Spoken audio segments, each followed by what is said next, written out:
नमस्कार, मैं पूर्णिमा और आप देख रहे हैं दिल से विद पूर्णिमा, जहां हम बातें करते हैं उनसे जो अपने कामों से लोगों की जिंदगी को बेहतर बनाते हैं और एक एग्जाम्पल भी सेट करते हैं।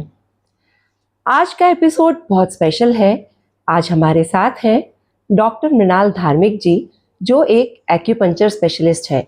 और आज के एपिसोड में हम हीलिंग और एक्यूपंक्चर थेरेपी के बारे में बात करेंगे, जिसके बारे में लोगों को क्यूरोसिटी भी बहुत है और कंफ्यूजन्स भी।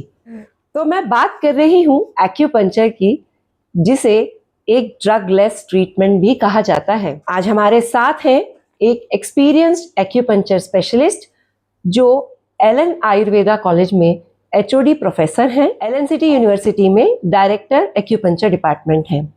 तो आइए मिलते हैं डॉक्टर मृणाल धार्मिक से और जानते हैं एक्यूपंक्चर थेरेपी के बारे में। हेलो। नमस्कार डॉक्टर साहब। नमस्ते। कैसे हैं? बहुत बढ़िया। डॉक्टर साहब, एक्यूपंक्चर थेरेपी के बारे में हाँ, ऐसा कोई भी नहीं है जिसको एक्यूपंक्चर थेरेपी के बारे में पता नहीं है, लेकिन एग्जैक्टली एक्यूपंक्चर थेरेपी होती क्या है, ये हमारे देखने वालों को थोड़ा समझाएं। ओके। देखो क्या होता है ना पूर्णिमा जी, एक्यूपंक्चर के बारे में लोगों को पता जरूर है लेकिन अवेयरनेस नहीं है।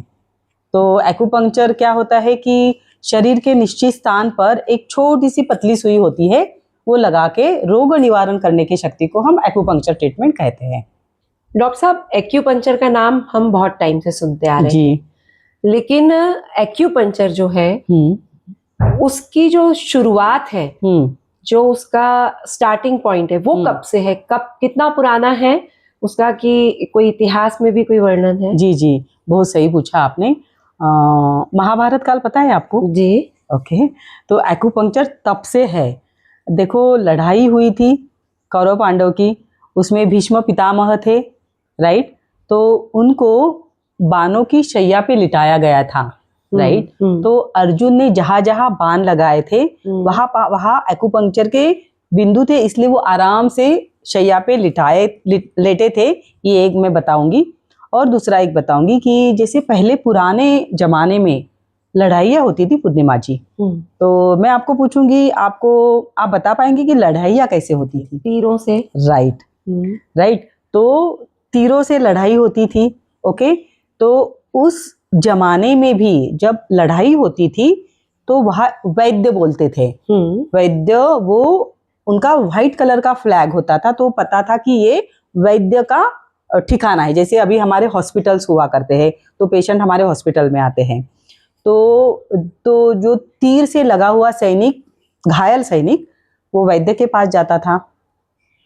जब वैद्य उसकी ट्रीटमेंट करता था तो उन्होंने देखा कि इस सैनिक को तीर तो कहीं लगा है, लेकिन तीर लगने से उसकी कोई पुरानी बीमारी ठीक हो गई, राइट? तो ये बहुत जो बुद्धिमान वाले वैद्य थे, उन्होंने नोटिस किया। फिर उन्होंने उसके ऊपर उनका वो पढ़ना, या घायल सैनिकों से उसके ऊपर उन्होंने खुद का रिसर्च चालू किया। तो फिर उनको ये पता चला कि हाँ, अपने शरीर में कुछ ऐसे बिंदु जरूर है जहाँ पर कुछ नुकीला लगने से बीमारी ठीक होती है। इसकी शुरुआत वहाँ से हुई। तो उस जमाने में फिर पत्थर जो नुकीले रहते थे, वो उसको बहुत धारदार करके, या बाम्बू या कोई भी ऐसा जो नोक होती थी, पॉइंट, उससे वो फिर उनको बिंदुओं पे लगाना चालू कर दिया। तो ये तो लेकिन वो बहुत पुराना काल हो गया, राइट? लेकिन 1973 में अमेरिका के राष्ट्राध्यक्ष थे निक्सन, वो चाइना में गए थे, राइट? तो फिर उन्होंने वहां पर देखा कि बहुत सारे ऑपरेशंस विदाउट एनेस्थीसिया हो रहे थे। तो उनको ये थोड़ा बहुत अलग लगा, तो उन्होंने तुरंत एक WHO की टीम बुलाई, पूरा उसके ऊपर रिसर्च हुआ, और फिर एक्यूपंक्चर थेरेपी को आज 90+ कंट्री में एक्यूपंक्चर थेरेपी होती है। लेकिन मैं, और देखो क्या होता है ना पूर्णिमा जी, कि जैसे कि अपने घर का है तो उसको वैल्यू नहीं होती है। जैसे बोलते हैं ना, घर की मुर्गी दाल बराबर, राइट। तो ये जो एक्यूपंक्चर पद्धति जो है ये हमारा आयुर्वेद का ही है, राइट। आयुर्वेद में 3 आचार्य है, आचार्य चरक, आचार्य सुश्रुत और आचार्य वाग्भट। तो आचार्य जो सुश्रुत है उन्होंने जो अष्टकर्म बताए हैं उसमें वेधन बताया है, पंक्चर बताया है, लेकिन इसका डिटेल स्टडी चाइना में हुआ है। तो आज इसको चाइनीज थेरेपी कहते हैं, लेकिन ये ओरिजिन इंडियन आयुर्वेद में बताया है। वैसे देखो आयुर्वेद में जैसे जो ऑपरेशंस बहुत ज़्यादा होते हैं, जैसे मॉडर्न में आजकल ये लेते हैं कि जो भी ऑपरेशन है ये सारे एमबीबीएस वाले एलोपैथी में होते हैं, लेकिन आपको बताऊं मैं कि इसका ओरिजिन आचार्य सुश्रुत ने बताया है, यानी है ये आयुर्वेद का, लेकिन मॉडर्न ने उसको अपने इसमें लिया क्योंकि उन्होंने ये ज़्यादा डेवलप किया है। तो जो भी, क्योंकि आयुर्वेद जो थेरेपी है ये 5000 साल पुरानी, सृष्टि की उत्पत्ति भी नहीं हुई तब से आयुर्वेद हुआ है, राइट। तो लेकिन इसका जो विकास जहाँ जहाँ हुआ है फिर उन्होंने वो लिया है। जैसे आपने अभी, मैं देख रही हूँ आपको और मैं भी, हमने नाक में छेदा है, कान में छेदा है, तो ये भी एक्यूपंक्चर ही है, राइट। हम बिंदी लगाते हैं, तो आप देखेंगे कि ये सब हम लेडीज करते हैं, मेल नहीं करते हैं ना। तो हम वो भी हम पर्टिकुलर पॉइंट पे ही करते हैं, राइट। हम बिछुए पहनते हैं तो प्रेशर होता है, तो आप देखेंगे कि एक जो क्राइटेरिया है, हार्ट अटैक ना मेल में ज़्यादा होता है। अगर हम पूरे कंट्री का सर्वे करते हैं तो लेडीज में हार्ट अटैक कम होता है रादर मेल, क्योंकि इसके पीछे लॉजिक है, जो हम कान में, नाक में, इसमें वो सब डालते हैं, पहनते हैं, तो उसका इफेक्ट हमारे शरीर पे होता रहता है। तो एक्यूपंक्चर ये बहुत पुरानी थेरेपी है, आज इसको चाइनीज थेरेपी कहते हैं। तो लेकिन इसका उगम महाभारत काल से ही हुआ है, फिर घायल सैनिकों से उसकी एक जर्नी है, और आज ये 90+ कंट्री में इसे किया जाता है। WHO से मान्यता प्राप्त पद्धति है, और मुझे बताने में बहुत खुशी हो रही है आज, क्योंकि क्या होता है ना कि हर थेरेपी का एक काउंसिल बनता है, जो अपना गवर्नमेंट ऑफ इंडिया है, जो राजपत्र है, जिसे हम गैजेट बोलते हैं। तो अगर वो अपने गैजेट में आ गई ना तो उसका इम्पोर्टेंस बहुत ज़्यादा बढ़ जाता है। तो मुझे बताने में खुशी है कि आज acupuncture therapy government of India के गैजेट में है, और इसको स्वतंत्र रूप से एक मान्यता प्राप्त, यानी गवर्नमेंट ऑफ इंडिया ने इसको आज मान्यता भी दी है। पहले भी ये होती थी, राइट। तो इसके पीछे जो एक्यूपंक्चर करने वाले जो डॉक्टर है उन्होंने स्ट्रगल किया, मैं बोल सकती हूँ, और आज ये गवर्नमेंट ऑफ इंडिया के गैजेट में समाई हुई है, तो इसका काउंसिल भी बना है। अच्छा, मैं मतलब मुझे ये जिज्ञासा है, शायद मेरे देखने वालों को भी होगी, कि एक छोटी सी नीडल से कैसे कैसे पॉसिबल है। देखिए, जैसे एलोपैथी में तो क्या होता है कि आप कुछ सर्टेन टेस्ट करते हैं, बिल्कुल, उसके अकॉर्डिंग आप एक टेस्ट करने के बाद आपको पता चलता है कि इस पेशेंट को ये परेशानी है और इन दवाइयों से वो इस परेशानी से मुक्त होगा। बिल्कुल। तो एक्यूपंक्चर में भी कोई सेट रूल्स हैं? इनकी प्रॉब्लम्स के बारे में हमको कैसे पता चलता है कि हम सुई से इलाज कैसे शुरू करें? बराबर, बहुत सही सवाल पूछा आपने। एक छोटी सी सुई जो है वो ट्रीटमेंट कैसे करती है और आराम भी कैसे होता है, राइट। जैसे कि देखो आजकल हर कोई इंसान चाहता है कि, यानी हर कोई, यानी क्योंकि गूगल है, गूगल पे सब कुछ मिल जाता है पूर्णिमा जी। तो लोग पहले ट्रीटमेंट करने जब जाते हैं तो पूरा खोज करते हैं कि हम जिस डॉक्टर के पास जा रहे हैं उसका गूगल सब वो कर लेते हैं, और फिर वो खुद ही आजकल हर इंसान खुद ही डॉक्टर पहले बनता है। बिल्कुल। क्योंकि फार्मेसी में जाते हैं, विदाउट प्रिस्क्रिप्शन भी बोलते हैं ये चाहिए ये चाहिए, और उन्हें मिल भी जाता है, राइट जी। अब हम जब नीडल लगाते हैं तो उसका असर कैसे होता है, ये आपने पूछा हमें जी। तो देखो इसके पीछे बहुत सारे सिद्धांत है, बराबर जी। लेकिन जब हमारे पास कोई पेशेंट आता है, पहली बात मैं दर्शकों को बताना चाहूंगी कि जो व्यक्ति हमारे पास आता है एक्यूपंक्चर थेरेपी करने के लिए, वो ना जैसे उसको कुछ बीमारी हुई है, चाहे वो कहीं पर भी दर्द हुआ है पूर्णिमा जी, तो वो फर्स्ट टाइम नहीं आएगा हमारे पास। क्या होता है ना कि अगर कुछ भी दर्द होता है तो पहले ना वो एलोपैथी में जाएगा, जी। राइट। उसके बाद एलोपैथी, फिर आयुर्वेद में जाता है बाद में। मैं आयुर्वेदा की भी डॉक्टर हूँ, लेकिन आयुर्वेद में भी बहुत देर से आता है और बहुत सारे ट्रीटमेंट प्रोसीजर वो करता है पहले। और सबसे लास्ट में जो मेरा 28 साल का एक्सपीरियंस है, तो मैंने देखा कि पेशेंट जो आते हैं सब घूम फिर करके कि उसे कहीं से आराम नहीं हो रहा है, उसके बाद वो मेरे पास आता है। तो पूर्णिमा जी, मैं आपको बताना चाहूंगी कि जब पेशेंट मेरे पास आता है तो इतनी चौड़ी फाइल लेके आता है, तो उनके ऑलरेडी सब इन्वेस्टिगेशन हो चुके होते हैं। अच्छा, जी जी जी, समझ Right. गई।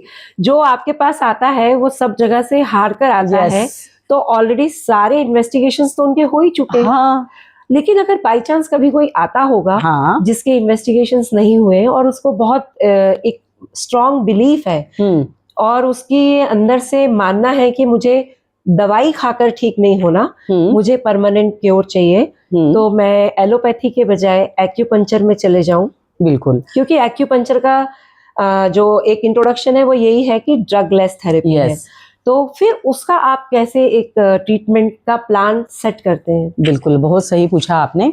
इन्वेस्टिगेशन ना भी किया हो, अगर मेरे पास कोई पेशेंट आता है कि उसने इन्वेस्टिगेशन नहीं किया है, तो मैं उसको तो बोलती भी नहीं हूँ कि आप एमआरआई करो, एक्सरे करो। क्योंकि क्या होता है ना, अगर इन्वेस्टिगेशन किया भी हो और ना भी किया हो, जी। हम ट्रीटमेंट जो है अपने, जो हमारे थ्योरम है, जो हमारा सिद्धांत है, उसी के ऊपर करते हैं। जी जी। तो सुई हम ऐसे नहीं ना पूर्णिमा जी कि हम कहीं पर भी लगाए। बिल्कुल। जैसे पेशेंट आता है तो मान लो कोई डिसीज आप पूछो। जैसे मान लीजिए किसी को साइटिका है। Okay, sciatica.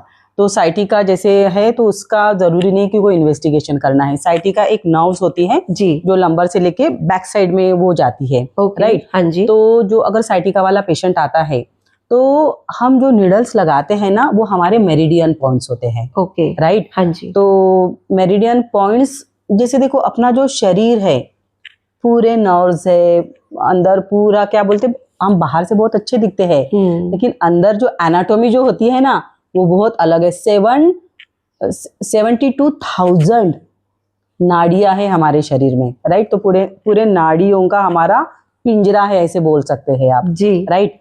तो हम जो नीडल्स लगाते हैं, जो भी जिस भी सिम्टम्स का पेशेंट हमारे पास आया है, तो हर डिसीज के अलग अलग मेरिडियन पॉइंट्स होते हैं, राइट। अब आप हमें पूछेंगे कि मेरिडियंस क्या है, राइट। जी। अब आप हमें बताइए कि आपके शरीर में कौन से ऑर्गन्स हैं? सारे मेजर ऑर्गन्स हैं, आउटर वाले कि इनर वाले? इनर वाले बता दीजिए। हार्ट, हाँ, लंग्स, किडनी, राइट, अपना इंटेस्टाइन, राइट। तो liver, heart, kidney, large intestine, small intestine, gall bladder, ये सारे ऑर्गन्स हैं हमारे शरीर में, राइट। तो जो मेरिडियन है वो हर एक, lungs meridian, kidney meridian, heart meridian, ये सारे इसमें मेरिडियंस बताए हैं, 14 मेरिडियंस बताए हैं। और जो डिसीज होता है ना शरीर में, जी, वो देखो ऑर्गन में अगर खराबी होती है तो वो बाहर दिखता है शरीर के, उससे रिलेटेड होते हैं। तो वो मेरिडियन ऑर्गन्स के अनुसार हमारे पॉइंट्स होते हैं जिसे हम स्टिमुलेट करते हैं, और उससे डिसीज ठीक होती है। तो जरूरी नहीं है कि मेरे पास जो पेशेंट आए वो इन्वेस्टिगेशन किया है ना किया है, हमें कुछ भी फर्क नहीं पड़ता है। पेशेंट हमें जो सिम्टम बता रहा है हम कैच कर लेते हैं कि उसको क्या हुआ है, तो हम ऑर्गन के अनुसार, मेरिडियन के अनुसार टोटल 760 पॉइंट्स बताए हैं जो हम प्रिक करते हैं, फिर हमें रिजल्ट तो मिलना ही है। अब जैसे कि एलोपैथी में देखा जाता है इन्वेस्टिगेशन फर्स्ट प्रोसेस, राइट, उसके बाद लाइन ऑफ ट्रीटमेंट, ओके, उसके बाद दवाइयाँ, हाँ, उसके बाद एज अ रिजल्ट पेशेंट ठीक होता है, राइट, ठीक है, फिर फॉलो अप होता है। बिल्कुल बिल्कुल। तो ऐसे ही मैं जानना चाहूंगी कि एक्यूपंक्चर में जब हम सुइयां लगाते हैं, ट्रीटमेंट शुरू करते हैं, हाँ, तो इसका रिजल्ट आप कैसे देख पाते हैं, कैसे इसको असेसमेंट कैसे होता है रिजल्ट का? राइट। क्या है ना पूर्णिमा जी की, जैसे पेशेंट आता है हम डायग्नोस करते हैं, उसके बाद हम ट्रीटमेंट करते हैं। तो ट्रीटमेंट में हम एक पेशेंट को 16 नीडल्स लगाते हैं, राइट। नीडल लगाने के बाद एक हमारा एक्यूपंक्चर का मशीन होता है, राइट, इलेक्ट्रोस्टिमुलेटर, तो वो हम लगाते हैं। अब मानो कि कोई भी डिसीज है, उसमें रिजल्ट कैसे आता है, नीडल जो है हम बाहर लगाते हैं, राइट, लेकिन उसका स्टिमुलेशन वो ब्रेन तक जाता है। जैसे आपने अभी कहा कि लाइन ऑफ ट्रीटमेंट जो मॉडर्न में होता है, तो हम जब नीडल लगाते हैं तो क्या होता है ना, it's a natural healing process acupuncture. तो जब हम नीडल लगाते हैं तो ब्रेन से एंडोर्फिन सिक्रेट होता है जी। और एंडोर्फिन ये जो होता है नेचुरल हीलिंग, यानी एंडोर्फिन जो हार्मोन है जो सिक्रेट होता है, जैसे कि हमने टैबलेट ले ली पेन किलर, तो उसका असर 5-6 घंटे होता है, उसके बाद फिर से पेशेंट को दवाई लेनी पड़ती है, लेकिन वो बाहर वाला है, राइट जी। लेकिन जब हम नीडल लगाते हैं तो हमारे शरीर से ही ब्रेन स्टिमुलेट करता है एंडोर्फिन हार्मोन, तो वो है नेचुरल पेन किलर। तो छोटी नीडल लगाने पे ये रिजल्ट आता है। और अगर हम आयुर्वेद में जाते, क्योंकि मैं आयुर्वेदा की डॉक्टर हूँ जी, तो शरीर में 3 दोष होते हैं, ये तो सबको पता है कि वात, पित्त और कफ, राइट, ये 3 दोष हमारे शरीर में होते हैं। तो पित्त और कफ इनको चालना जो देता है वो है वात दोष, और हमारे शरीर में जो भी वेदना, पेन होता है वो वात दोष के कारण होता है, राइट। और जब हम नीडल लगाते हैं ना पूर्णिमा जी, तो वहां से वात निकलता है, इसीलिए पेन कम होता है। और मॉडर्न के हिसाब से नीडल लगाने के बाद एंडोर्फिन सिक्रेट होता है, वो जो नेचुरल पेन किलर है, लेकिन वो शरीर से ही तैयार होता है, इसलिए हमें रिजल्ट मिलता है, जो बॉडी को सिग्नल देता है सेल्फ हीलिंग का। यस, ऐसा बिल्कुल बिल्कुल बिल्कुल निकलता है, सिक्रेट होता है जी। जैसे कि पूर्णिमा जी देखो, मान लो अगर आपको कुछ लग गया हाथ में जी, और आपके पास कुछ भी नहीं है, ना कुछ भी मेडिकल ट्रीटमेंट नहीं है, कुछ भी नहीं है, लेकिन आपके शरीर में अगर कुछ घाव होता है, कुछ लग गया, अगर आपने कुछ भी नहीं लिया, 4-5 दिन में आपको नहीं लगता कि वो ठीक होता है? कैसे होता है ठीक? नॉर्मली जैसे अगर मान लीजिए कहीं कुछ कट लगा, हाँ, तो हम उसको वैसे ही ओपन भी छोड़ देते हैं, तो 5 to 6 डेज में तो वो पूरा ही हील हो जाता है, सूख हील जाता होता है ना। तो ये शरीर की नेचुरल हीलिंग प्रोसेस है। अगर, क्योंकि देखो, शरीर यह ईश्वर द्वारा निर्मित अनोखा यंत्र है। अब उस यंत्र में क्या है, आज तक किसी ने जाना नहीं है, लेकिन इस यंत्र को सदैव स्वस्थ रखने के लिए बहुत सारी पैथियां है। लेकिन मानो हमारे पास अगर कुछ भी नहीं है, तो शरीर खुद एक अपना यंत्र है, उसे कुछ मिला भी नहीं ना, तो नेचुरली हीलिंग करता है, सेल्फ हीलिंग प्रोसेस में आ जाता है। Yes. फिर वो अपने आप समझ जाता है कि मुझे क्या अब चाहिए, सेल्फ हील करने के लिए मुझे क्या चाहिए और क्या बिल्कुल प्रोसेस है। बिल्कुल बहुत अच्छी जानकारी दी डॉक्टर साहब आपने जी। अब डॉक्टर साहब सबसे हॉट टॉपिक पर आना चाहती हूँ, हाँ, ब्यूटी एंड वेलनेस। ओके, हर कोई आजकल चाहता है मैं सुंदर हो जाऊं, बिल्कुल, मेरे चेहरे पे बिल्कुल पिंपल्स ना हो, हाँ, छाइयां ना हो, हाँ, मैं स्लिम रहूं, हाँ, बिना कुछ करे स्लिम हो जाऊं। बिल्कुल तो क्या एक्यूपंक्चर इस फील्ड में भी हेल्पफुल है? बिल्कुल, बहुत सही पूछा। क्योंकि क्या होता है ना पूर्णिमा जी कि जब हम उठते हैं, राइट, सबसे पहले हम आईना देखते हैं जी। बहुत सारे लोगों की ये आदत रहती है। तो आपने कहा कि एक्यूपंक्चर कॉस्मेटिक के लिए है क्या, राइट जी।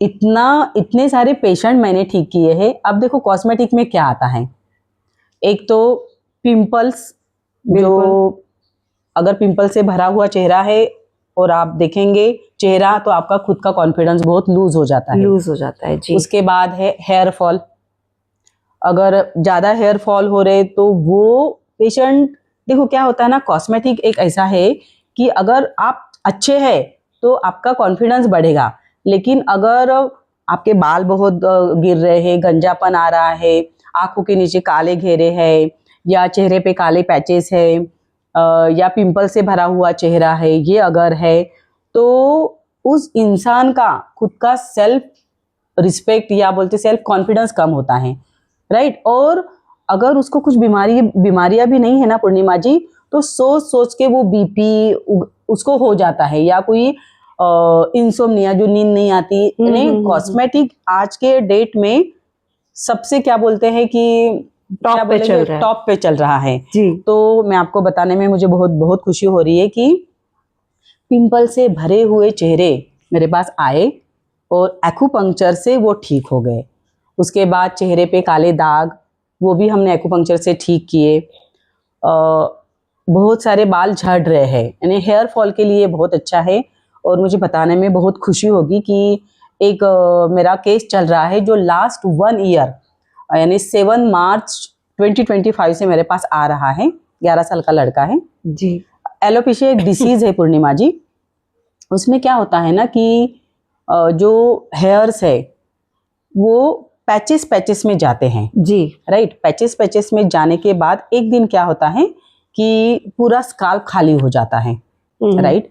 तो जो मेरा पेशेंट है उसके बारे में बताना चाहूँगी।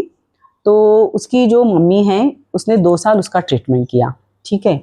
तो ट्रीटमेंट करते करते वो जयपुर, हैदराबाद यानी बहुत सारे सिटीज़ में वो गए।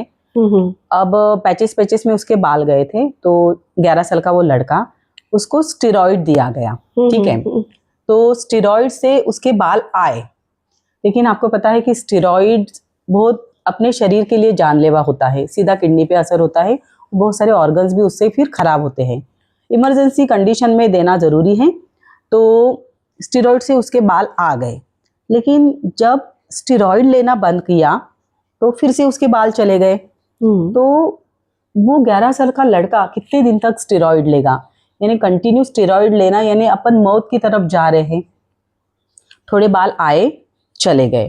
फिर उसकी मम्मी जब मेरे पास आई तो मेरे लिए भी ये बहुत चैलेंजिंग केस था, क्योंकि बहुत सारे पेशेंट मैंने ठीक किए, लेकिन एलोपेशिया डिसीज मैंने ठीक नहीं किया था। मेरे लिए वो बहुत चैलेंजिंग था। तो क्या है ना, मैं मेरे पेशेंट से बहुत डायरेक्टली बात करती हूँ राइट। फिर मैंने उसकी मम्मी से कहा कि आज तक मैंने नहीं किया है, ये मेरे लिए चैलेंजिंग केस है, तो मैं बस ट्राई करूँगी। मैंने कोई उनको एश्योरेंस नहीं दिया। जबकि जो पेशेंट दूसरे मेरे पास आते हैं तो पेशेंट ही हमें कॉन्फिडेंस देते हैं। तो मैं पेशेंट को बोलती हूँ स्टैम्प पेपर लेके आओ, आपकी बीमारी ठीक होगी, यानी इतना मेरा एक्सपीरियंस पेशेंट ने मुझे दिया है। तो वो उसकी मम्मी के पास दूसरा कोई ऑप्शन नहीं था पूर्णिमा जी। तो मेरे लिए भी चैलेंजिंग, उनके लिए भी ऐसा था कि सारा इलाज कर चुके हैं, 11 साल का लड़का है, ऑप्शन और दूसरा कुछ भी नहीं है। तो चलो, और ये नेचुरल हीलिंग है क्योंकि इससे साइड इफेक्ट तो होते नहीं है, ड्रगलेस भी है, ड्रगलेस भी साइड है, इफेक्ट भी नहीं है। और जब हम सब कुछ कर चुके हैं हाँ, तो क्यों नहीं ये भी किया जाए। तो मैंने उनको, क्या होता है ना कि एक्यूपंक्चर थेरेपी ऐसी होती है कि 15 दिन अगर करते हैं तो उसको एक सिटिंग कहते हैं। जैसे कोई भी मेडिसिन का एक कोर्स होता है, 7 दिन, 10 दिन, 15 दिन जी। तो इसको जब हम कंटिन्यू 15 दिन लगाते हैं, बीच में अगर पेशेंट की गैप भी होती है तो कोई इश्यू नहीं होता। तो 15 दिन करने को एक सिटिंग कहते हैं। तो वो पेशेंट मेरे पास आया, 15 दिन की एक सिटिंग, 2 सिटिंग, 3 सिटिंग, हमें कुछ भी, क्या बोलते हैं, रिस्पॉन्स नहीं मिला जी। लेकिन मैंने भी उनको हिम्मत दी और वो भी बहुत हिम्मत से मेरे पास आ रहे थे। तो जब मेरी चौथी सिटिंग कंप्लीट हुई तब बाल आए, लेकिन वो ना वाइट आए। अच्छा, राइट जी। लेकिन फिर भी हमने सोचा चलो कुछ तो आया, राइट। तो हमने वो कंटिन्यू चालू रखी। फिर 5वें सिटिंग के बाद पूर्णिमा जी एक छोटा सा काला पैच आ गया। तो फिर हमें तो बहुत खुशी हुई ना कि भाई आ रहे हैं, एक पैच दिख गया छोटा सा। 6, 7 धीरे धीरे पैचेस आने लगे और आज की डेट में 1 साल कंप्लीट हो गया है और उसके पूरे स्काल्प पे 70% हेयर्स आ गए हैं। बहुत अच्छी बात है ये तो, राइट। और अभी मैं आपको बीच में टोकने वाली थी पर मैंने टोका इसलिए नहीं। आपने कहा कि 11 साल का बच्चा है, राइट। तो जो एक्यूपंक्चर है उसमें एज रिस्ट्रिक्शन कोई नहीं है, मतलब कोई भी ले सकता है पूर्णिमा जी। अच्छा। 2 साल से 80 साल तक। ओके, 2 साल से 80 साल तक। ओके। और 80 साल के बाद भी अगर वो जो इंसान है जी स्वस्थ है, अच्छा है, तो हम कर सकते हैं। वो उनकी हेल्थ कंडीशंस पे डिपेंड करता है। अगर वो एक्यूपंक्चर को झेल सकते हैं तो 80 प्लस भी ले सकते हैं क्योंकि हमने किए हैं जी। वही मैं सोच रही थी, मुझे यही जिज्ञासा हो रही थी कि 11 साल का आपका पेशेंट है, यानी छोटे बच्चे भी ले सकते होंगे। बिल्कुल। तो क्या एक्यूपंक्चर से आईसाइट्स भी इम्प्रूव होती हैं? आईसाइट्स, हाँ, ये भी बहुत सही सवाल पूछा आपने। एक पेशेंट मेरे पास आई थी, उसका और मेरा मिलना एक कोइंसिडेंस था जी। राइट। उसको ब्रेन सर्जरी कहा गया था। उसको प्रॉब्लम ये हो रहा था कि उसका जो आई है जी, उसका प्रेशर बहुत बढ़ गया था।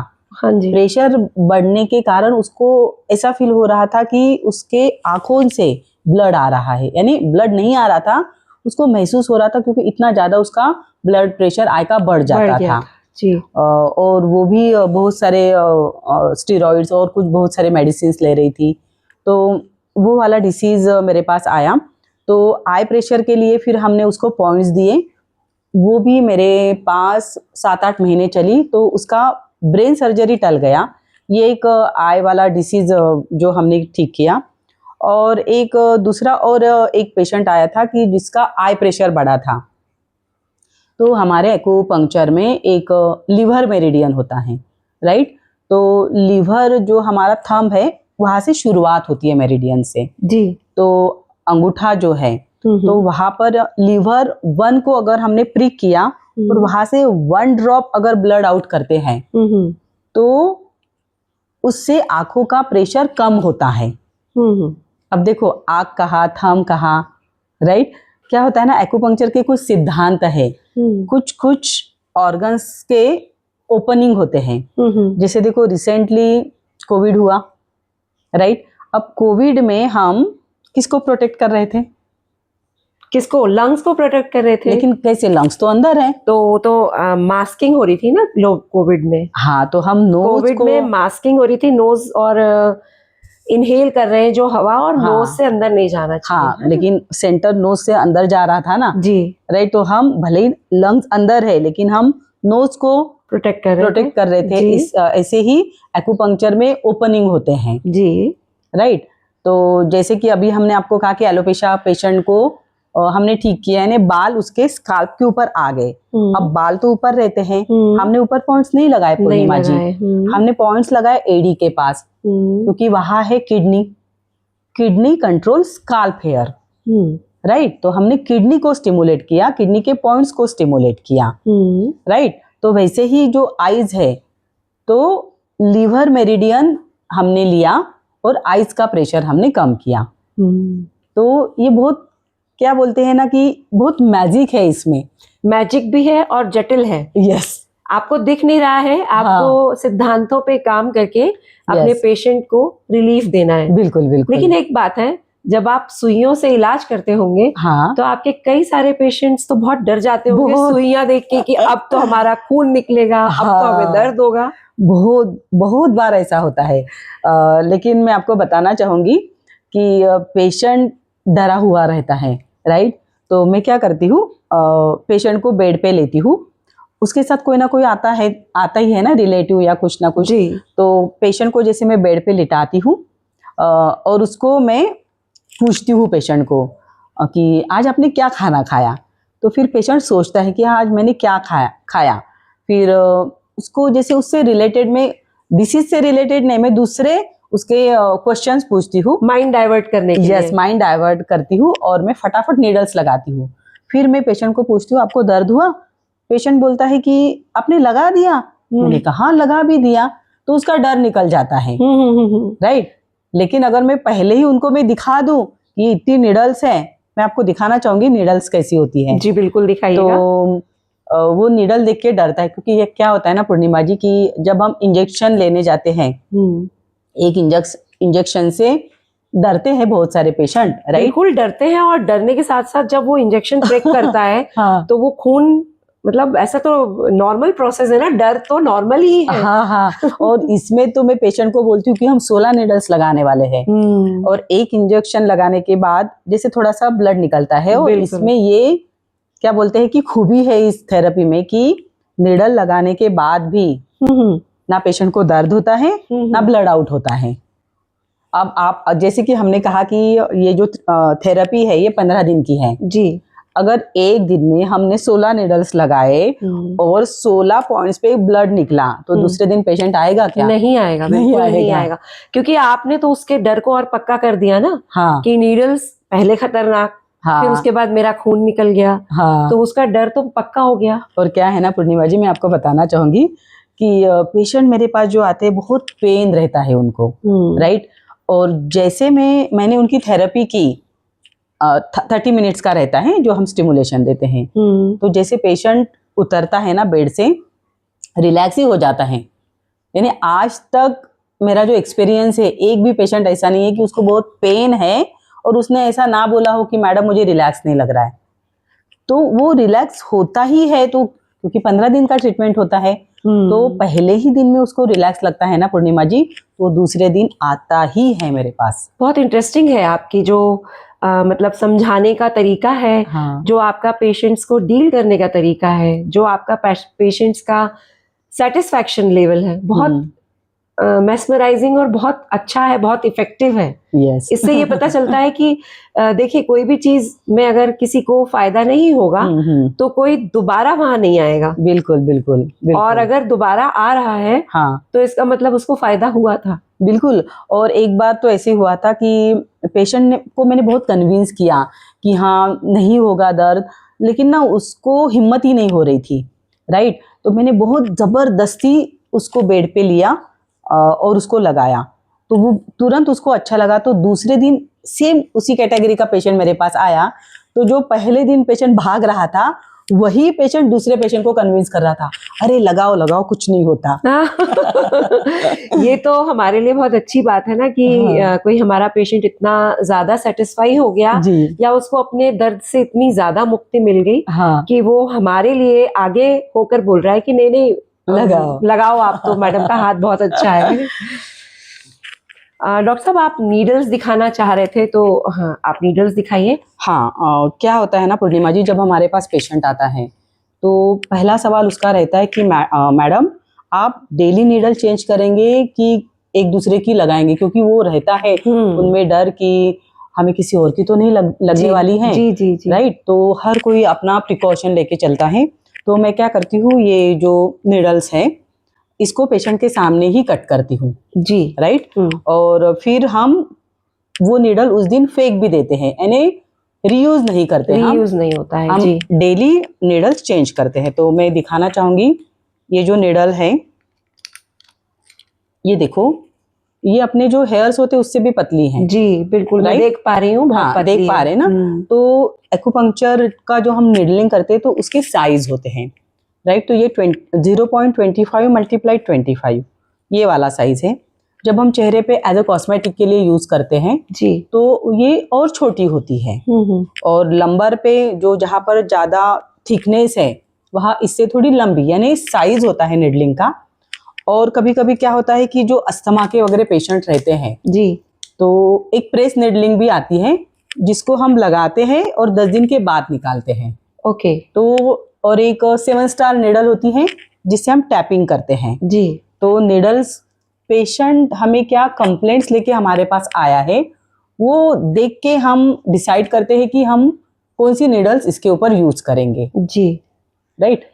तो मैंने ऐसा सुना है कि नीडलिंग तो आपने बता दी कि हाँ, नीडलिंग होती है एक्यूपंक्चर में, और भी क्या होता है नीडल्स से, और भी कौन सी थेरेपीज होती हैं एक्यूपंक्चर में?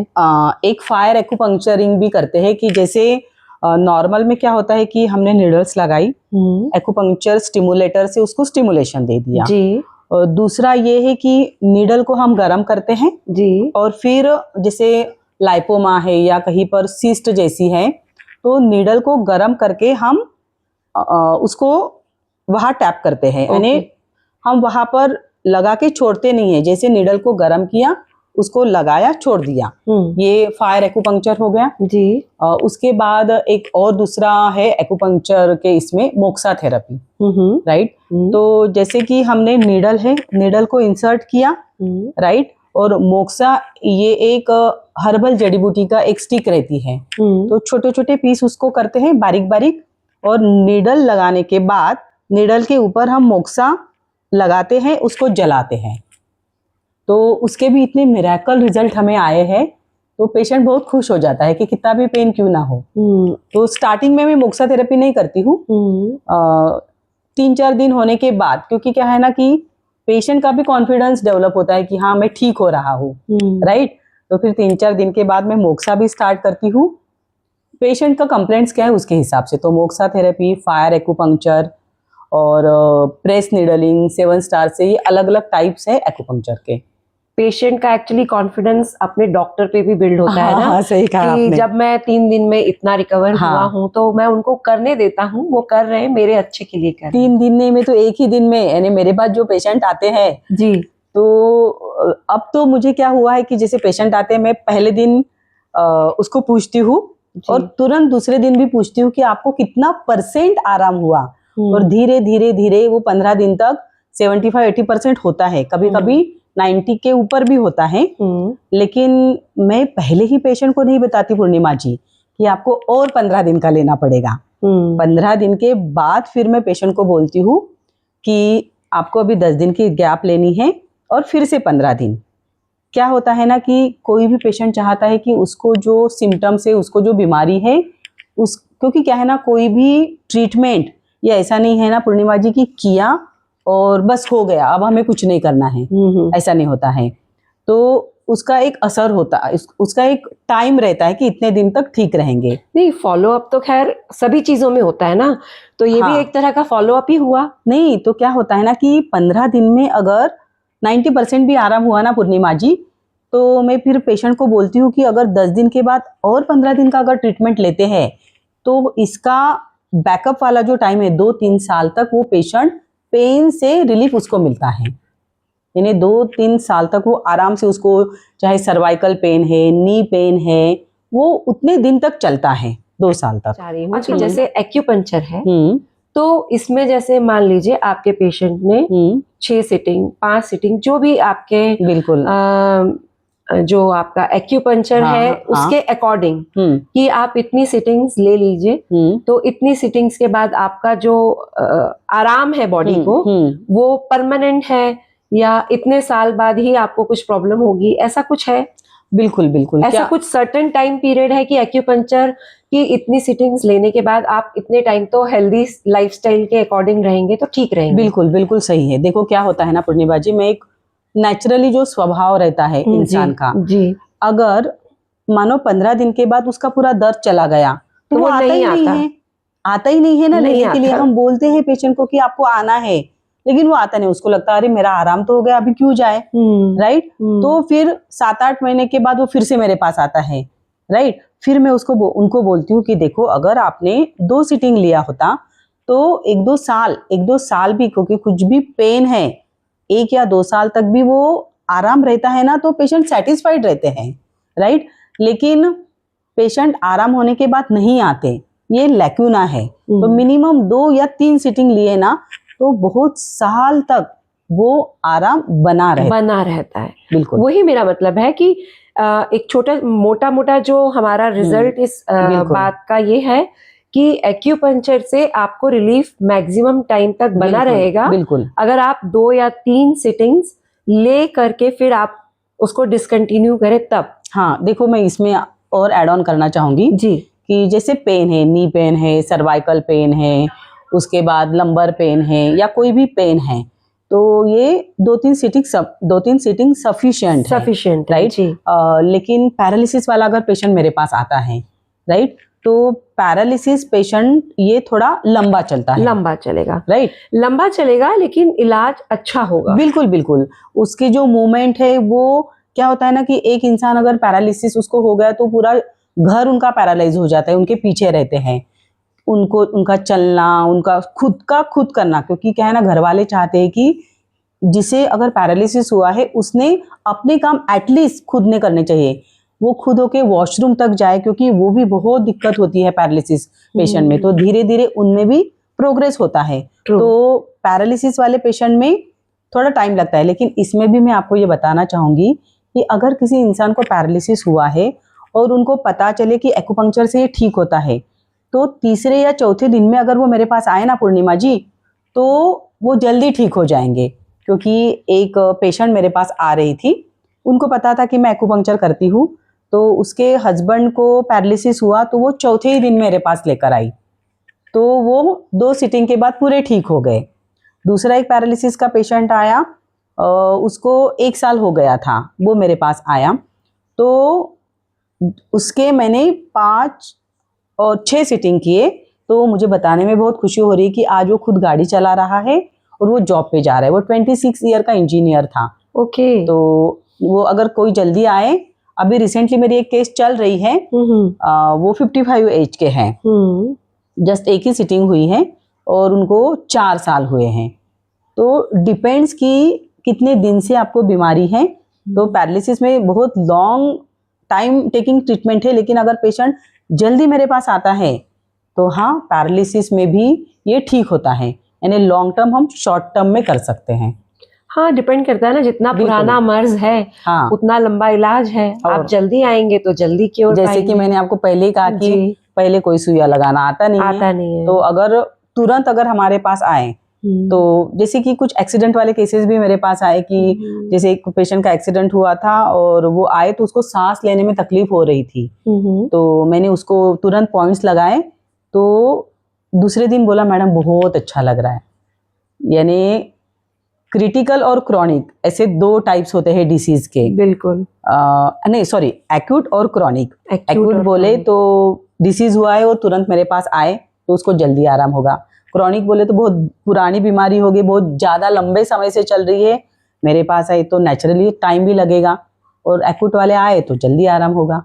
ये होता है। कि मैं अब ये जानना चाह रही हूँ कि जैसे आजकल डिप्रेशन होना, लाइफस्टाइल में एंजाइटी होना, बिल्कुल बिल्कुल, सो नहीं रहे, छोटे छोटे बच्चों को आजकल नींद नहीं आ रही, रात रात भर मोबाइल में पता नहीं क्या देखते रहते हैं, स्क्रॉलिंग स्क्रॉलिंग स्क्रॉलिंग स्क्रॉलिंग।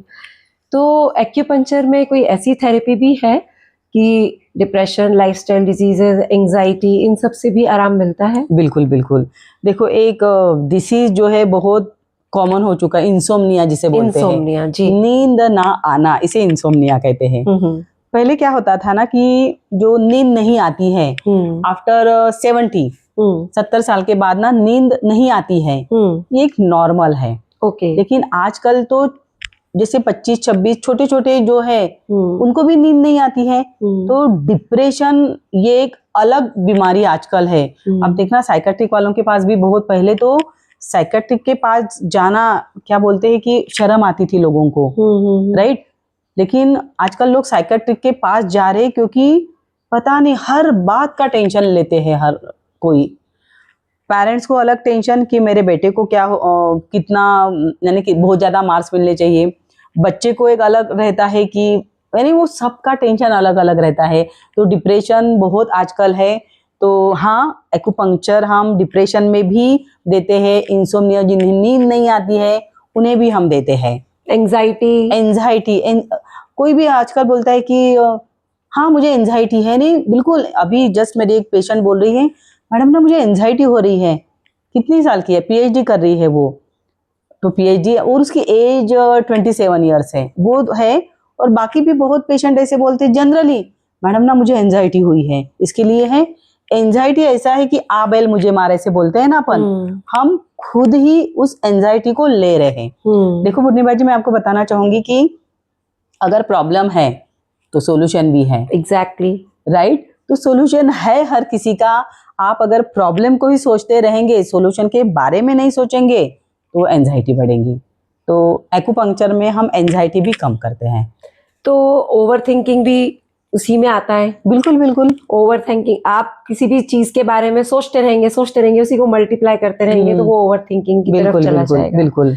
चलिए, अच्छा है। मतलब एक्यूपंक्चर में एंजाइटी, हाँ, डिप्रेशन, बिल्कुल, ओवर थिंकिंग, हाँ, ब्यूटी, हाँ, वेलनेस, ओके, फिट भी कर दिया आपने सबको। हाँ हाँ, है ना। जैसे ओबेसिटी वाले भी जो पेशेंट हैं जी, तो उनमें भी एक्यूपंक्चर हम करते हैं। मेरी एक फ्रेंड है मुंबई में, वो खाली ओबेसिटी क्लिनिक ही चलाती है।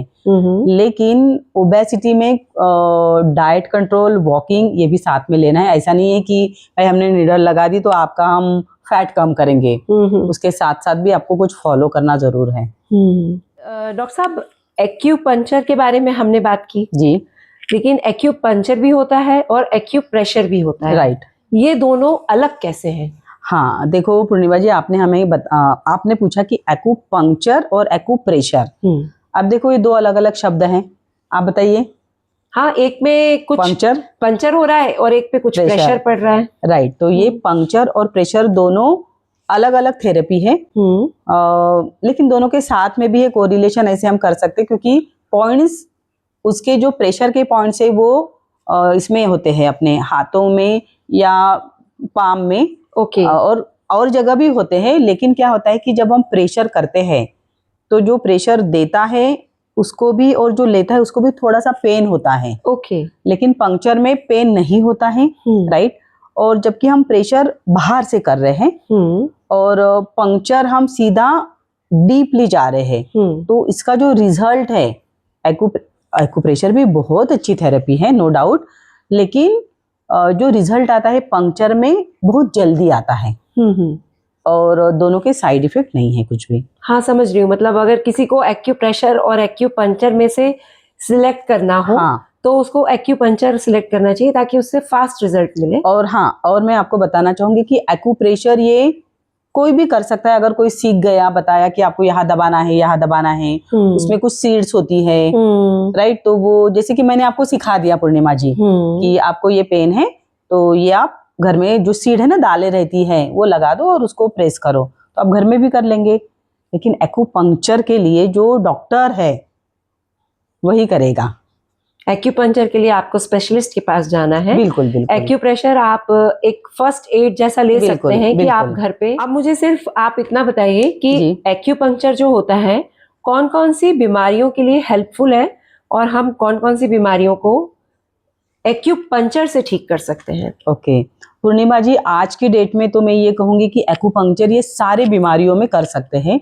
लेकिन जो मेरा 28 साल का एक्सपीरियंस है, तो जो पेशेंट हमने ठीक किए हैं, जैसे कि देखो हेयर फॉल, उसके जैसे मैं क्या करती हूँ, जैसे आपने क्वेश्चन पूछा, तो अपना जो शरीर है ऊपर से लेके नीचे तक जो बीमारियां है, हेयर फॉल हो गया, फिर आई डिसऑर्डर, उसके बाद asthma, knee pain, cervical pain, lumbar pain, abdomen pain, acidity, BP, low BP, high BP, उसके बाद टीनिटस बोले तो कान में आवाज आना, लॉस ऑफ हियरिंग, सुनाई ना देना, उसके बाद पिंपल्स। देखो ये जो अभी मैंने आपको जो नाम बताई, ये तो स्टैंप लगे हुए हैं कि हाँ ये बीमारी है कॉमनली, राइट।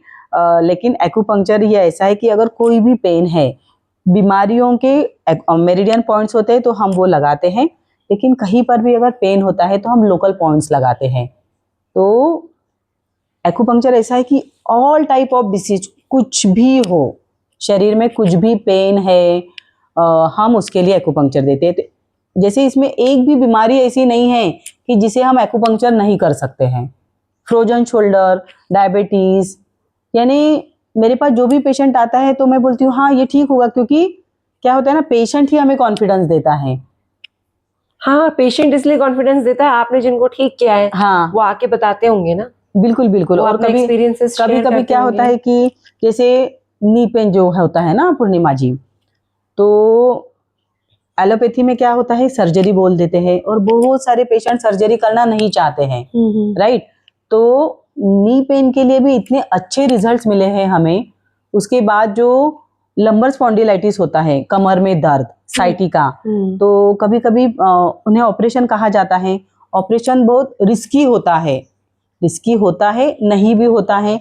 कभी कभी पेशेंट को क्या होता है कि ऑपरेशन के बाद पैरालिसिस होता है, कभी रिस्क से ज्यादा मुझे लगता है पेशेंट विलिंग नहीं होता है। हाँ, कोई भी पेशेंट ऑपरेशन के नाम से ही डरता है, रिस्क से ज्यादा ऑपरेशन से डरता है। तो बहुत सारे पेशेंट के ऑपरेशन हमने टाले हैं। तो देखो क्या होता है ना कि ये जो जैसे नी पेन में बहुत बार बार कह रही हूँ, क्योंकि आफ्टर कुछ, जैसे आप और मैं डॉक्टर हूँ, आप भी, हम भी इसे छूटेंगे नहीं कि घुटनों का दर्द, कमर का दर्द, गर्दन का दर्द, क्योंकि हम कंटिन्यू मोबाइल भी देखते हैं, हमारा काम भी होता है। तो ये जो बीमारी नहीं बोल सकते हम इसको, ये लाइफस्टाइल डिसऑर्डर भी बोल सकते हैं, बीमारी बोल सकते हैं। तो ये सभी को होता है आजकल। और इसके लिए क्या होता है ना कि कितना मेडिसिन खाएंगे आप, मेडिसिन खाएंगे तो उसका और रिजल्ट, दूसरा साइड इफेक्ट होता है। तो ये हम नेचुरली ठीक करते हैं। तो एक्यूपंक्चर सब डिसीज के लिए बहुत ही फायदेमंद है। एक जिज्ञासा मुझे ये भी आ रही थी हाँ, कि एक्यूपंक्चर ये हो जाने के बाद किसी बीमारी को इलाज करने के लिए ही यूज हो सकता है, कि प्रिवेंटिव भी है। बहुत उस सही। बात को पूछने के लिए कि prevention is always better than prevention is better than cure. हाँ, तो Right. क्योर ही करेगा कि हम एज ए प्रिवेंटिव थेरेपी भी ले सकते बिल्कुल हैं बिल्कुल इसको। सही कहा आपने। जैसे आपने कहा कि इसमें मैं बताऊंगी कि जैसे अपना शरीर है, अगर हम अपनी इम्यूनिटी पावर को बूस्ट करें, वो अगर सही है तो आपको बीमारी ही नहीं होगी, राइट। तो हम खुद को अच्छा रखने के लिए क्या होता है ना कि कोई भी बीमारी जो होती है पूर्णिमा जी, जो हमारे शरीर में ब्लड सर्कुलेशन होता है, राइट, तो ब्लड सर्कुलेशन अगर सही है तो कुछ भी नहीं होता है। सर्कुलेशन में अगर ऑब्स्ट्रक्शन होता है, जैसे कि हमने पहले आपको कहा कि एक छोटी सी नीडल हम डिसीज को कैसे ठीक करते हैं, राइट। क्या होता है ना कि हमारे शरीर में कंटिन्यू प्राण है और एक जीवनीय शक्ति है, उसका कंटिन्यू प्रवाह चलता रहता है। अब उस जीवनीय शक्ति में अगर रुक जाए वो जीवनीय शक्ति तो बीमारी होती है, राइट। तो अगर किसी को कुछ भी हुआ भी नहीं है तो वो जीवनीय शक्ति को हम चालना देंगे, राइट, तो इम्यूनिटी पावर भी बढ़ेगा और इंसान स्वस्थ है तो वो और स्वस्थ रहेगा। जरूरी नहीं कि आपको बीमारी हुई है तब आप सुई लगाओ, आपको कुछ भी नहीं हुआ है और आप चाहते हैं कि आप और अच्छे रहे, तो आप जस्ट एक सीटिंग करके या 7 दिन का एक्यूपंक्चर करके खुद को अच्छा रख सकते हैं। तो एज ए इम्यूनिटी डेवलपमेंट के लिए भी हम एक्यूपंक्चर कर सकते हैं। पर उसके पॉइंट्स अलग होंगे। हाँ, इम्यूनिटी बूस्ट वाले पॉइंट्स भी अलग रहते हैं। इम्यूनिटी बूस्टर पॉइंट्स अलग बिल्कुल होंगे। बिल्कुल बिल्कुल। डॉक्टर साहब, मुझे एक जिज्ञासा है जी। कि फिजियोथेरेपी में भी नीडलिंग होती है, हाँ एक्यूपंक्चर में भी नीडलिंग होती है। बिल्कुल। अब मैं ये जानना चाहती हूँ कि दोनों थेरेपीज में नीडलिंग का डिफरेंस क्या है, क्या फर्क क्या है? ओके, क्या होता है ना कि जैसे फिजियोथेरेपी वाले हैं वो भी नीडलिंग करते हैं जी, तो लोगों को लगता है कि अरे ये भी तो नीडलिंग है, लेकिन इनमें डिफरेंस है। जो एक्यूपंक्चर में नीडलिंग होती है वो TCM बोलते हैं, traditional China based therapy, TCM बोलेंगे। और फिजियोथेरेपी में जो नीडलिंग होता है वो वेस्टर्न मेडिसिन ये होता है, ये एक डिफरेंस हो गया। उसके बाद एक्यूपंक्चर में जो नीडलिंग होता है वो मेरिडियन पॉइंट्स पे हम करते हैं, और यहाँ पर जो नीडलिंग होता है फिजियोथेरेपी में वो ट्रिगर पॉइंट्स पे लिया जाता है, ठीक है। और एक्यूपंक्चर में जो नीडलिंग होता है वो सुपरफिशियल नीडलिंग होता है, और फिजियोथेरेपी में वो डीप होता है। उसके बाद एक्यूपंक्चर में जो नीडलिंग होता है वो होल बॉडी यानी शरीर पर जो अलग पूरे जो डिसीज है वो सारे कवर होता है एक्यूपंक्चर नीडलिंग से। फिजियोथेरेपी में ओनली मसल में जो प्रॉब्लम है उसके लिए ये देते हैं। एक्यूपंक्चर के नीडलिंग में जो हम नीडल लगाते हैं वो 30 मिनट्स आपके शरीर पर ही रहेंगी और हम स्टिमुलेशन देते हैं मशीन से। इसमें जो ड्राई नीडलिंग होती है वो डालने पे निकाल देते हैं, और ये सारे शरीर सारे डिसीज कवर करती है, और ये पर्टिकुलर मसल प्रॉब्लम के लिए ये होता है। अभी अभी आपने एक बीमारी का जिक्र किया था, टिनिटस, जी, जो कान में आवाज आती है।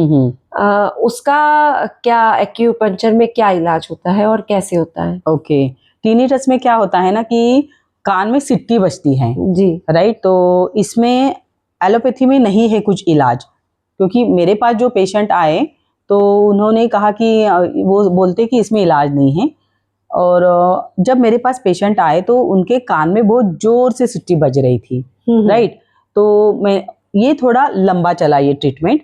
तो जो सिट्टी बजती है वो धीरे धीरे धीरे कम होती है। तो उसमें अब टिनिटस ऐसा होता है कि वो बहुत एज के बाद होता है, 60-70 के बाद। लेकिन आजकल ना जो युवा पीढ़ी है वो मोबाइल चलाते हैं और उसमें भी ईयरफोन ज्यादा लगाते हैं, राइट। देखना कोई भी प्रिवेसी चाहिए ना उनको। हाँ, बस ईयरफोन लगा के ही वो घूमते रहते हैं, छोटे छोटे मैंने जो मोबाइल यूज करते हैं। इसीलिए आज के एरा में ये टिनिटस वाली जो बीमारी है ये बहुत ज्यादा हो रही है। तो टिनिटस में एक्यूपंक्चर बहुत ही यानी बहुत मिरेकल रिजल्ट, अच्छे रिजल्ट हमें मिले हैं। और इसके साथ साथ भी लॉस ऑफ हियरिंग जो है इसमें भी मैंने एक्यूपंक्चर जब किया तो मुझे बहुत अच्छे रिजल्ट आए। तो हाँ, टिनिटस में, क्योंकि टिनिटस वाले जो डिसीज है उसमें ना इलाज नहीं है बाकी पैथी में, और इसमें मुझे अच्छे रिजल्ट्स मिले। बहुत अच्छी बात है। जैसा कि आपने बताया कि आप 28 साल से जी। एक्यूपंक्चर थेरेपी कर रहे जी। हैं, तो आपकी पूरी इतनी लंबी जर्नी में आपके कोई ऐसे संस्मरण होंगे या कोई ऐसा पेशेंट होगा जिसकी आपको बिल्कुल उम्मीद नहीं थी ठीक हो जाएगा, और वो ठीक हो गया और वो आपकी भावनाओं से आज तक जुड़ा हुआ है। ऐसा बिल्कुल। कोई खास मोमेंट हो तो वो आप जरूर शेयर कीजिए हमसे। आपने जो सवाल पूछा ना पूर्णिमा जी, इतने सारे एग्जाम्पल्स हैं मेरे पास। मैं अगर बताना चाहूंगी तो मुझे लगता है टाइम कम पड़ेगा, इतने सारे एक्सपीरियंस है।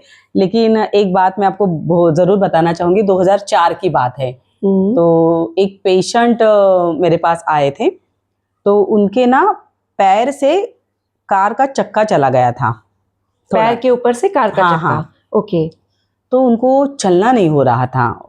जब वो मेरे पास आए, जस्ट मैंने 2004 की बात है, मेरे पास जब आए तो मैंने उनका ट्रीटमेंट किया। मैंने कहा कैसे करूं, लेकिन कर लिया। तो आज भी वो पेशेंट मेरे कांटेक्ट में है, राइट। ये कहा। और पहले मैं नागपुर में रहती थी, फिर उन्होंने बहुत सारे पेशेंट मेरे पास रेफर किए थे। जब वो कोइंसिडेंसली वो भोपाल में आए, बहुत बड़े पोस्ट पे है वो भोपाल में भी, तो वो मेरे क्लिनिक से बहुत दूर रहते थे, लेकिन वो अपने ऑफिस के कुछ थे, उनको भी मेरे पास लेके आए ट्रीटमेंट के लिए। तो वो 2004 के पेशेंट है। उसके बाद एक शर्मिला नाम की पेशेंट मेरे पास आई थी। उसने मुझे कहा था कि उसकी एज 24 ईयर्स की जब वो मेरे पास आई, और उसने कहा कि लास्ट 15 साल से उसको 24 आवर्स यानी 24 ही घंटे ना माइग्रेन हो रहा था। इतना माइग्रेन हो रहा था कि वो एक दिन में एक अमृतांजन की बोतल पूरी लगा लेती थी। जब वो मेरे पास आई, मैंने कहा इतने 15-20 साल से उसको कंटिन्यू माइग्रेन हो रहा है। तो मैंने, जब उसका नाम है शर्मिला, जब मैंने उसको लगाया और जब वो दूसरे दिन मेरे पास आई, तो उसने मुझे कहा कि मैडम 15 साल के बाद पहला दिन ऐसा रहा कि जिसमें मैंने अमृतांजन नहीं लगाया, और कंटिन्यू फिर वो तो ठीक हो गई और आज भी वो स्वस्थ हैं। तो ये पेशेंट मेरे दिमाग में है। उसके बाद एलोपेशिया, जैसे मैंने अभी कहा कि रिसेंट वाला केस है कि अब जब वो मेरे पास आता है, अब उसको 70% आराम हो गया, 1 साल से वो मेरे पास आ रहा है। उसका और मेरा ये है कि वो जब पूरा ठीक होगा तब मैं उसको भोपाल के ताज होटल में जाके पार्टी देने वाली हूँ। ये है उसका। बहुत बढ़िया है, लेकिन वो पार्टी में हम भी शामिल होंगे। बिल्कुल बिल्कुल बिल्कुल। और बहुत सारे पेशेंट ऐसे हैं कि एक पेशेंट जो मेरे पास है वो एक्सीडेंटली आई थी। उसको ना बहुत ज़्यादा चेस्ट पेन हो रहा था, और ईसीजी वगैरह सब हो गया था, सब नॉर्मल था, फिर भी उसका चेस्ट पेन नहीं जा रहा था। एक्सीडेंटली मेरे ओपीडी में वो आ गई और फिर मैंने उसको लगाया, तो उसका चेस्ट पेन तो ठीक हो गया। पूरी की पूरी फैमिली, इवन उसकी बेटी मलेशिया में रहती है, तो जस्ट कुछ दिन के लिए वो आई थी, उसके पैर में स्वेलिंग थी, तो बेटी, हस्बैंड, यानी पूरी फैमिली। क्या होता है ना कि इस पेशेंट जब एक दिन नहीं 15 दिन मेरे पास आता है शर्मिला, पूर्णिमा जी, तो एक आधा घंटा वो बेड पे रहता है, तो मेरा टॉकिंग वे रहता है, तो मैं बात करती रहती हूँ। तो घर में किसी ना किसी को कुछ ना कुछ तो होता ही रहता है, मुझे इसका वो, तो पेशेंट क्योंकि वो ठीक होता है तो बहुत सारे पेशेंट को लेके आते हैं। उसके बाद और एक केस में बताना चाहूँगी, पीसीओडी। आजकल पीसीओडी भी ये वाले जनरेशन में बहुत कॉमन हो गया है।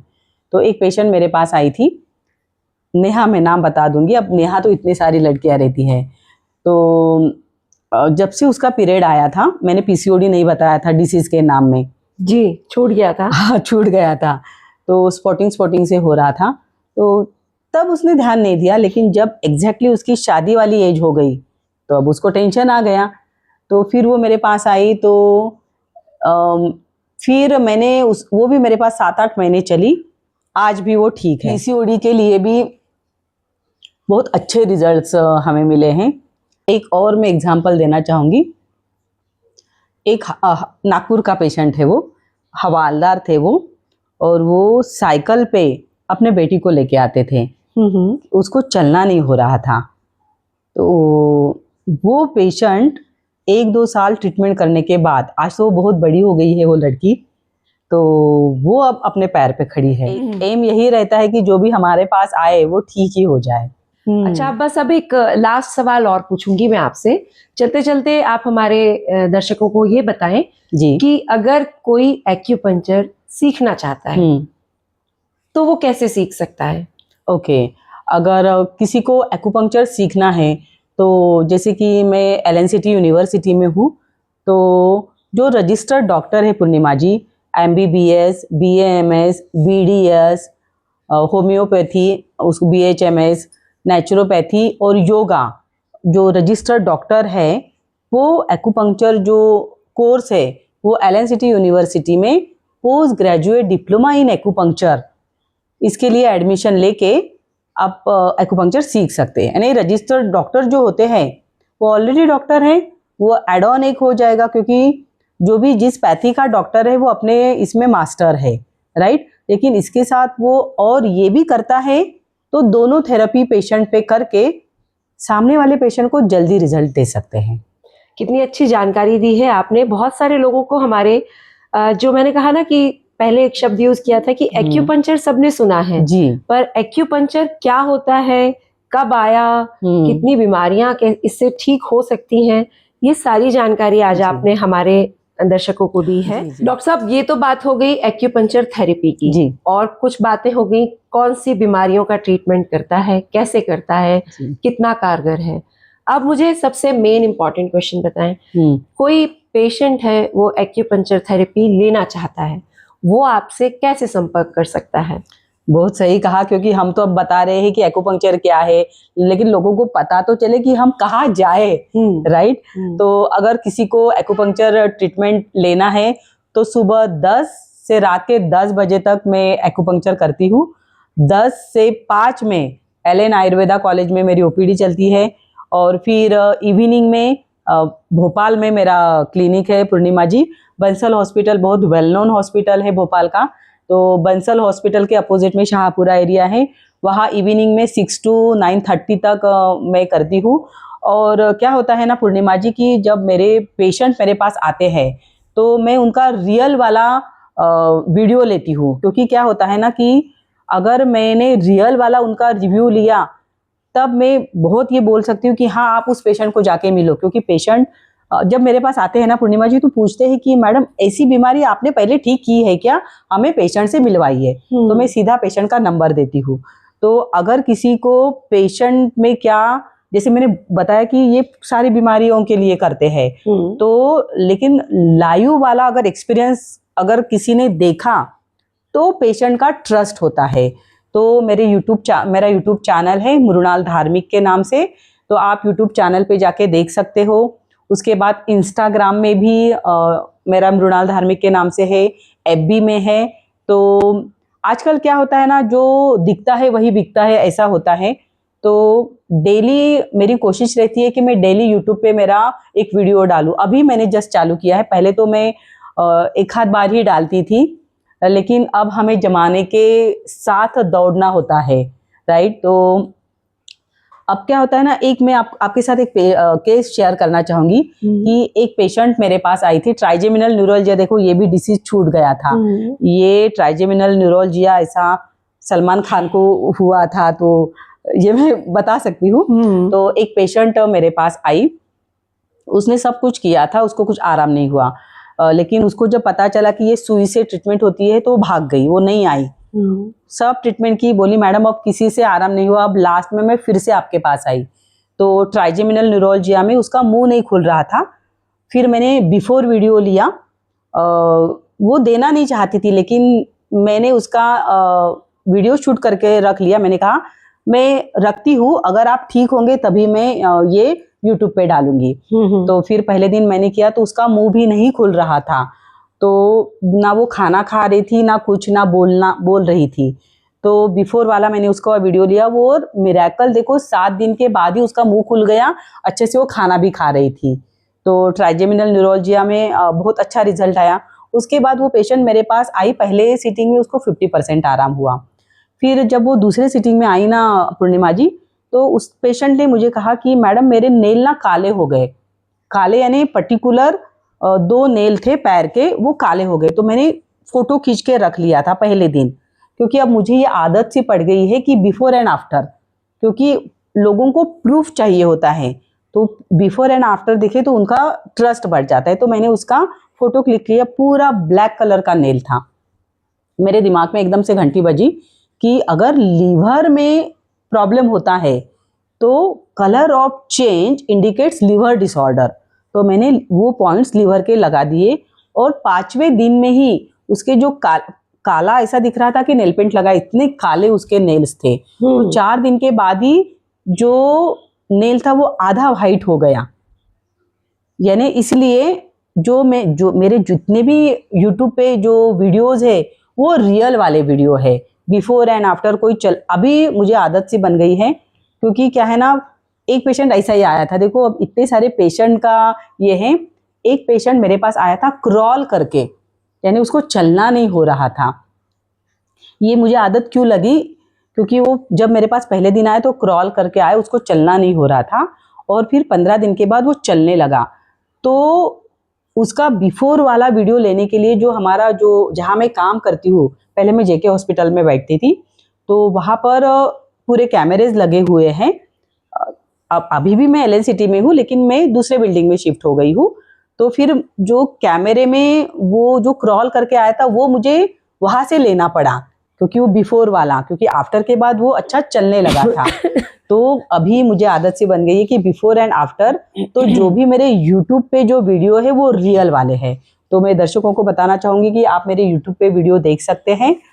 इस चैनल के लिंक भी दूंगी, और मेरा जो इवनिंग का एड्रेस है वो आयुषी आयुर्वेद एक्यूपंक्चर क्लिनिक, जो इवनिंग में बैठती हूँ, और मॉर्निंग में एलेन आयुर्वेदा में बैठती हूँ।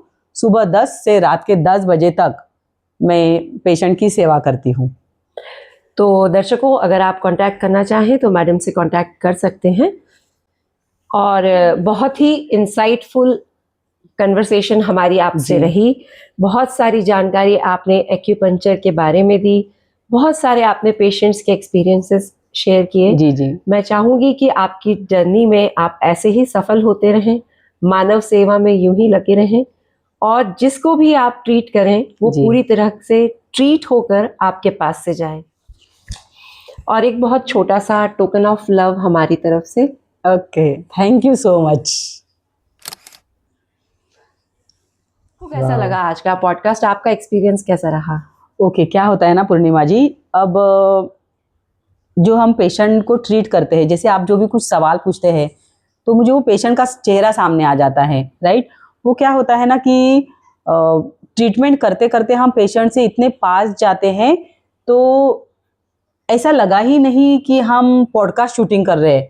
मुझे ऐसा लग रहा था कि जस्ट मैं एक एक्सपीरियंस मेरा शेयर कर रही हूँ, क्योंकि आपने भी इतने सटीक सवाल मुझे पूछे, कि आपने जो मुझे सवाल पूछे वो जनरल जो इंसान है उसके मन में जो चलता है वो आपने मुझे पूछे, तो मुझे भी जवाब देने में बहुत अच्छा लगा। Thank you so much. इतने बिजी शेड्यूल में से आप आए और आपने अपने एक्सपीरियंसेस शेयर किए। जी, दिल से विद पूर्णिमा में आने के लिए आपका धन्यवाद। Thank you. नमस्ते।